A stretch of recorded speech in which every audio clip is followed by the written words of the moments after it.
বঙ্গবাসিনী গিরি তার ছেলে এবারে মহাপ্রভু নামযজ্ঞ অনুষ্ঠান করে থাকেন। আমরা সবাই চাইব গোবিন্দ ওনাকে আশীর্বাদ করুন যেন মহাপ্রভুর নামযজ্ঞ আমরা প্রতি বছরই শ্রবণ করতে পারি। তো আজকে এই নামযজ্ঞ অনুষ্ঠানে আমাদের যিনি আজকে যিনারা আমাদের স্টাফ আমাদেরকে এই লীলা কীর্তন শোনাচ্ছেন, আমরা শ্রবণ করছি।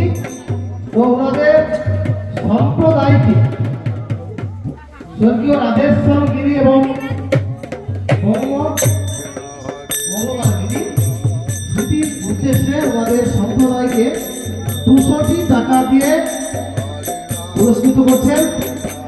সেই সঙ্গে আজকে বিশেষ করে যিনি আমাদের ঢোল বাজিয়ে শোনাচ্ছেন, আমি প্রথমেই আনন্দ পেয়েছি, আনন্দ সবটাতেই পেয়েছি। বিশেষ করে যিনি ঢোল বাজাচ্ছেন খুবই আনন্দ দিয়েছেন, নাচতে কষ্ট আছে। ওনাকে 50টি টাকা দিয়ে পুরস্কৃত করছেন।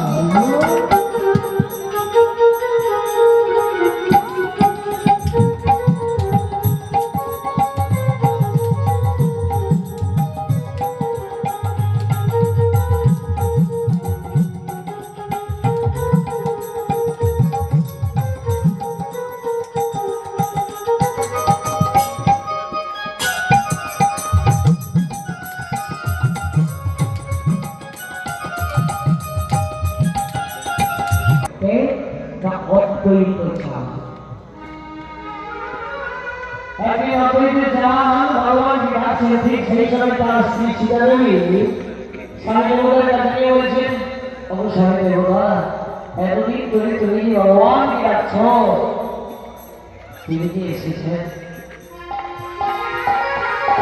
দীঘায় বলেছিলেন ভগবান অবতার হয়েছে। তুমি এত বছর ধরে যাচ্ছ, তিনি কি এসেছেন? কেনা হইয়া থাকি তার ঋণ আমি শোধ করতে পারি না। তাহলে তুমি কি তুলসী দল দিয়ে রাখনি? নারী সেটা আমি তুলসী দল দিয়ে রাখি। তুমি আগে যাও, শিরোধনীতে গিয়ে এক গণ্ডেশ গঙ্গা জল একদম তুলসী পত্র দিয়ে কৃষ্ণায় নমঃ বলে অর্পণ করুন,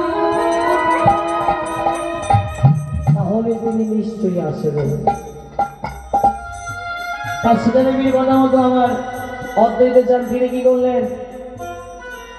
তিনি চললেন শ্রবণীর তীরে। সীতা দেবীর কথা মতো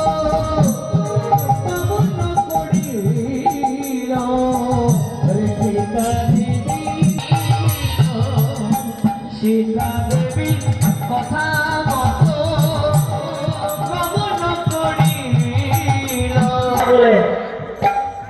একজন মনে মনে ভাবছেন বাড়ি গঙ্গার জলেশ্বর থেকে দক্ষিণে আমার বাঁচানো তুলসী গেলে কেনা উত্তরে। না না, আমি কিন্তু এই তুলসীকে অনুসরণ করব। তুলসী যায় নীরে নীরে অদ্বৈত ঝাড় আমার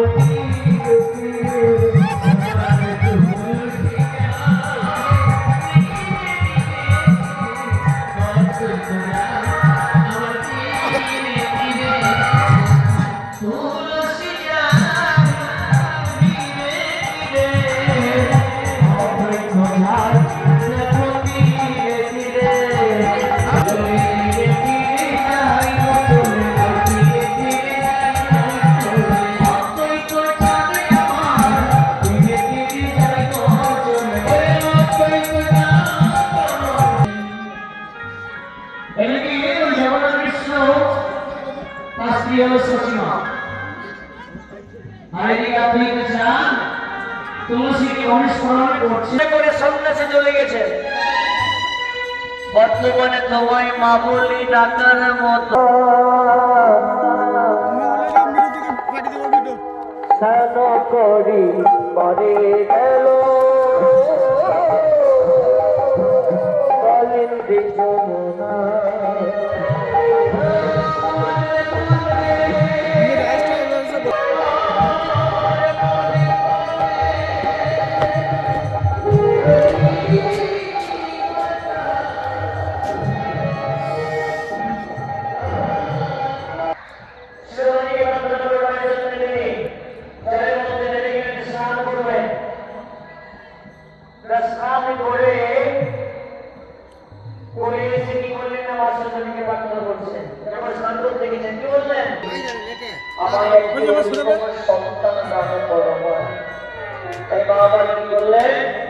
বসে বসে মায়া আমার সব করছে।